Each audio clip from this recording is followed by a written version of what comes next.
black ones. Black. Quite dark, underexposed images, I think.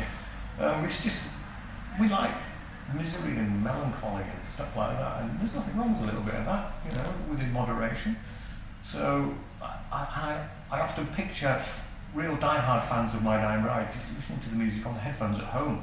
Certainly not the sort of thing I would expect to hear people playing in the car, although we get a lot of people emailing us saying that's exactly what they do. It seems a strange environment for our type of music, but for me it's bleak.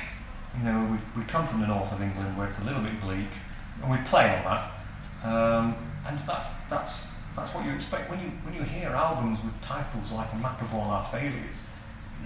Misery and darkness is all you're going to get, and people buy into that. You know, when you see an album with a title like that, if you're not into that, it's all in the title. Just move on to something else. People love a bit of misery now and again, and I think that's why we're still here after all this time. People have been backing it since day one.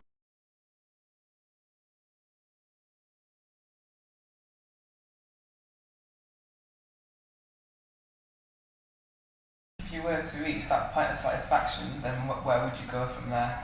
I mean, we're always trying to outdo what we did previously, otherwise what would be the point? You know, you've always got to be looking at bettering yourself, learn new things, look at new ways of doing things, new ideas, and I think if you're not looking for that, then you kind of are going to go a bit stagnant, and that'll show through. So you have to continually push yourself. So I'd say, yeah, we're always looking at bettering the way we do stuff and how we sound, and always doing the best we can. Yeah, you're satisfied with an album when you record it. Yeah.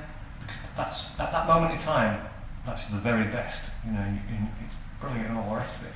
But quite often, months down the line, it hasn't happened yet. I mean, the album's not out yet, but I suspect probably come midway through 2013, I will already have new ideas which I would consider better than the current album, because you do progress, new ideas.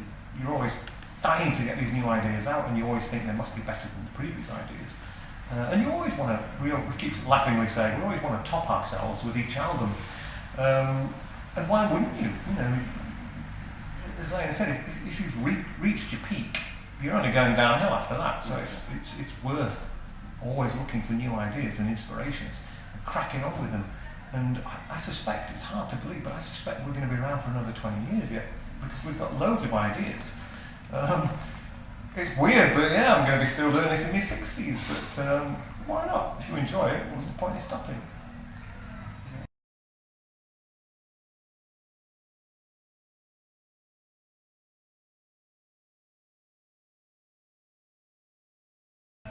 Well, it's a bit of both. I mean, it depends what side of bed you got out of, doesn't it? Who you're going to be bumping into during the day. I try to be optimistic where I can, but only to the extent where I think that optimism will pay off. I try not to be too optimistic about things that perhaps aren't really going to come to fruition. So, you know, pessimism steps in there. But I try to keep a balance, because if you're black and white, if you're one or the other, your day's going to turn out shit, because you can't always be, not everything's going to be great, so your optimism's falling flat on its face. And if you're pessimistic all day long, you have no friends, that's for sure.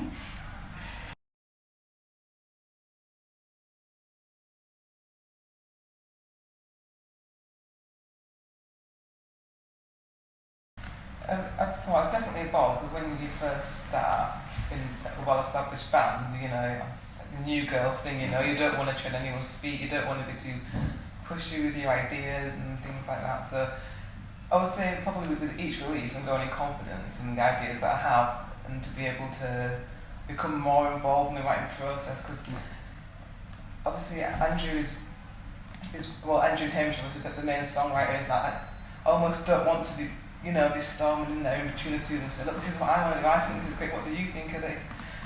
But with each album, you know, I'm more and more confident with the ideas that I have, and we are working more and more together with each thing that we do. So it's definitely helped me develop in that sense, because working with those guys who are well established, it's been fantastic for me personally as well.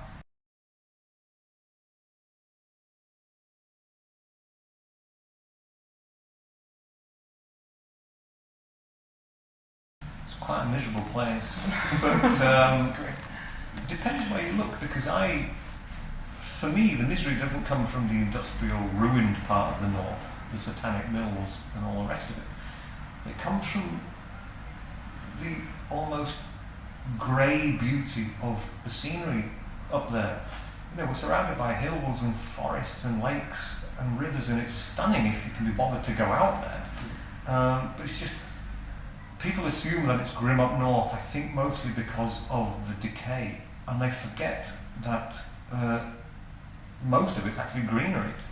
And I can just spend a few hours sat on a hill in the middle of nowhere, and the ideas, the inspiration is flowing from the environment that I'm in. And so, yeah, I mean, it's gloomy in places, but I think that's just the weather as well.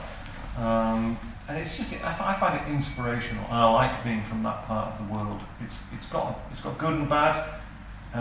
It's beautiful. It's rough around the edges, and it's nice to have stunning scenery just on my doorstep. And that has to have inspired me over the years. I don't think I'd have it any other way.